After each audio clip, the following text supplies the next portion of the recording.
Welcome back to Horror Recaps. In a few seconds, you're going to listen to a frightening tale narrated by me. Fear awaits you. Watch out and take care.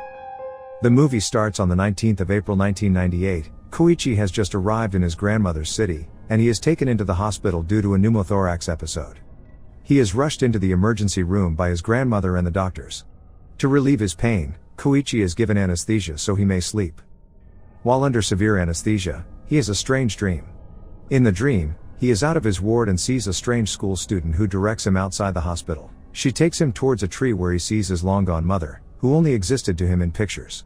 He calls out for his mother, but the girl holds him back. Kōichi presumes the dream illustrates what he may go through at his new school. He wakes up at the hospital, and the doctor informs his grandmother that he will be admitted for about 10 days. Kōichi leaves his ward and walks towards the corridor. He sees a schoolgirl with an eye patch holding a doll. He follows the girl into the elevator and attempts to talk to her to no avail. While in the elevator, he gets a sudden headache and is about to collapse, but the girl doesn't respond. The elevator stops at the basement, and the girl steps out of the elevator. He follows her and sees her entering the hospital mortuary. 3 weeks later, Kōichi resumes at Yomiyama Middle School, Japan. He is in the Year 3 Grade 3 class, called the Class of 3 to 3. He is taken to the class and attempts to introduce himself to his classmates. He tells them he transferred because his father is abroad in India and he is to stay with his grandmother and Aunt Reiko temporarily. While introducing himself, he sees the eye-patched girl sitting at the back of the class. He is directed to his seat, and the teacher tells the students to welcome him. As the teacher leaves the class, one of his classmates comes to him, and the boy shows him the class seat routine, which is arranged according to the seat number. He checks for the eye-patched girl's seat but doesn't find it. Another student named Naoya comes to him. Naoya tries to make friends with him and asks him how he got admitted. In the middle of their conversation, Kōichi asks about the girl that sits in the back, and the boys tell him the seat is empty. Kōichi couldn't believe his ears, and he hoped what he had seen was probably a continuation of his dream. He leaves school and gets back home. Upon getting home, he tries to unpack and brings out his late mother's picture. His Aunt Reiko returns from work about that same time. She enters his room and looks at his mother's picture, commenting that his mother had left them about 15 years ago. Reiko welcomes Kōichi to school and tells him she is his school homeroom teacher. She offers to tell him the 4 precautions of their school. Number 1 of the precaution is that if you hear a crow on the rooftop and you want to move, you must lift your leg from the floor first before the right. The second is that a grade 3 student shouldn't tumble at the ramp outside the block gate. Kōichi wonders if his aunt also believed all these as a teacher, but Reiko tells him she informs him as a former school student and not as his teacher. As they talk, his grandmother calls them out to eat. She informs him of the last 2 precautions as they eat. Upon arriving at school the next day, he stays by the field and sits near another of his female classmates, who tells him that she mistakenly tumbled by the ramp. He stands up to get the ball and sees the one eye-patched girl by the rooftop. He calls the female classmate beside him to check on the girl on the rooftop, but his classmate can't see the girl. He walks towards the rooftop and meets the strange girl. He reads the name on her uniform to be Misaki, and the girl introduces herself as Mei. He gets another sudden headache and Mei walks away from him but tells him that he should be careful as it is starting. He didn't understand her words, but he couldn't chase her. He walks down and he sees Mei upstairs by the library. The librarian also stands by the window. Yuya Mochizuki, one of his classmates, is standing beside him. Yuya says the librarian is weird because he is Misaki's homeroom teacher. Hearing the name Misaki, Kōichi wants to know more, but 2 of his classmates drag him to class. He excuses himself from the boys and goes into the library. He finds a sketchbook on the librarian's table. The picture in the sketchbook looks like the doll Mei was holding when he saw her at the hospital. The librarian asks him to leave the library, but he wants to stay because he saw Mei in the library. Naoya and another classmate drag him away. They take him to a safe place and tell him that a girl named Misaki died at their school 26 years ago. Misaki was a student in class 3 to 3, and all her classmates loved her. They loved her so much that they couldn't accept her death. They decided to keep her space and put a doll there to represent her. They treated the doll like Misaki up until they graduated. On their graduation day, when they were about to take their last picture, they left Misaki on the chair, concluding that since they had graduated, they didn't need her, and it continued like that till that day. Kōichi gets another severe headache upon hearing the information. He is taken to the clinic, but the doctor tells him his scans are fine. He leaves the school clinic and goes back to the hospital. where he meets a nurse in the elevator and asks her if she believes in ghosts. He also asks if they have any patients who died in the hospital the day he was admitted, but the nurse couldn't reply to him. He soon assumes that Misaki is a ghost, just like he had been told.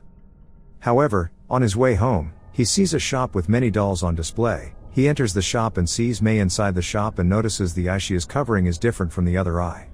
She tells him that her eyes are just like the dolls. He leaves and goes to school.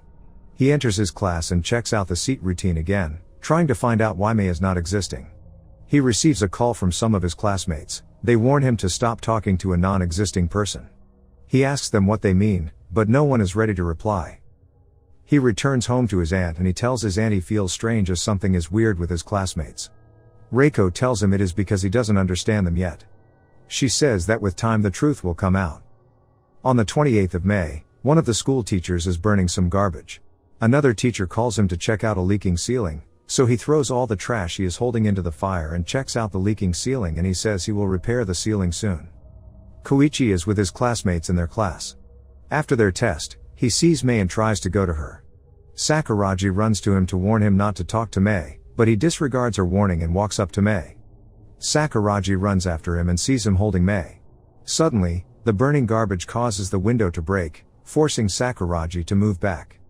She mistakenly slips on the leaking water behind her and falls on her umbrella. She dies after telling Kōichi that it is his fault. Kōichi gets another severe headache. He goes to the hospital and asks a nurse who is a sister to his classmate Mizuno to ask Mizuno about Mei. At school, all his classmates beg him to stop talking to Mei. Mizuno warns him to stop talking to his sister. Naoya also warns him to stop talking to Mei. He tells him that if he doesn't stop, then they can't be friends. He goes back to the hospital to find Mizuno's sister but changes his mind by the door. Unfortunately, Mizuno's sister is eliminated by a phenomenon in the elevator. On the 8th of June, Kōichi enters the class and sees all his classmates are silent. No one wants to explain what happened to him. Naoya had left the seat routine under his table, crossing Kōichi's name and Mei's name. He visits Mei by the doll shop and asks Mei about the class rules. Mei tells him that every year, the class has to choose a non-existing person so they can stop the paranormal phenomena. Kōichi asks her why she accepted to be the non-existing person. Mei narrates that on the 27th of April, just before Kōichi got transferred to their school, they all played a game to choose who would be the non-existing person. The person who picked the paper refused the responsibility, and she volunteered to be the non-existing person. She tells him that the fact that he talked with her caused the deaths, so they had made him a non-existing person too. Mei and Kōichi become friends. They are now the same. Mei takes Kōichi to the librarian Chibiki, who narrates that after the incident 26 years ago, the year after he noticed his students were dying and after the graduation, he saw an abnormality.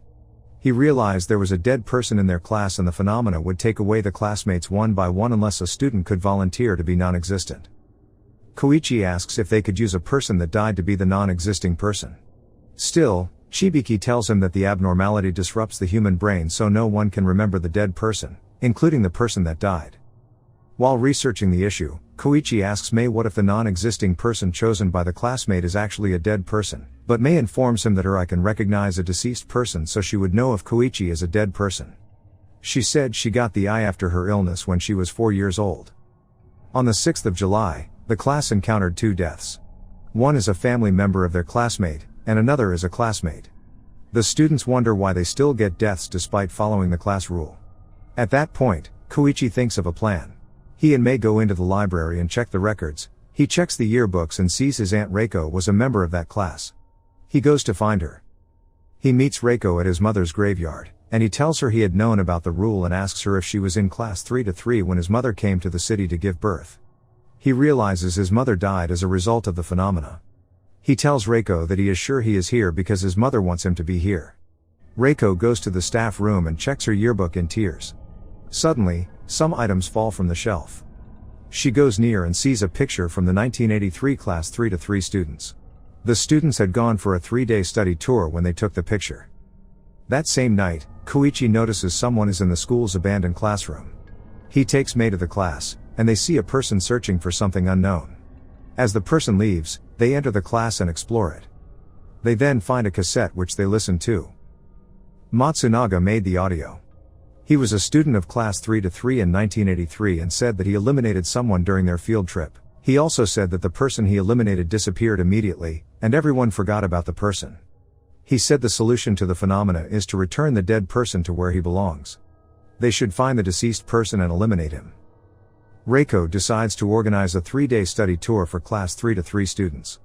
She tells the students that since ignoring the non-existing people didn't work, they should try the means that the class of 1983 tried. At the study tour, all the students are asked to behave normally and relate with each other. Mizuno feels Kōichi and Mei are hiding something, so he searches their bag and finds the audio. He listens to it alongside some of his classmates. They realize that the solution to their problem is to eliminate the dead person, and they spread this to everyone. That night, Mei's aunt calls her and tells her to be careful. Mei says there is nothing miserable about her eyes and removes her eye patch, and sees the color of death on Reiko. Commotion then starts during their study tour. It leads to several deaths, and a fire starts. Kōichi can't find Mei. When he finds her, she is about to eliminate Reiko. She tells Kōichi that Reiko is the dead one. Chibiki and Kōichi help Reiko escape from Mei. But Chibiki dies in the commotion. Realizing Mei's words, Reiko leaves herself to die. The audio gets burned during this, and Kōichi collapses. Days later, no one remembers Reiko, not even her mother. Kōichi and Mei record another audio for the future students of classes 3-3. Kōichi's father returns, and Kōichi leaves Yomiyama after bidding Mei goodbye. In 2012, Kōichi returned to give the audio to a class 3-3 student. At the end of the movie, all the new class 3-3 students sit in their class, and their classroom teacher turns out to be Chibiki. Make sure to subscribe and turn on notifications for more videos like this. Thanks for watching.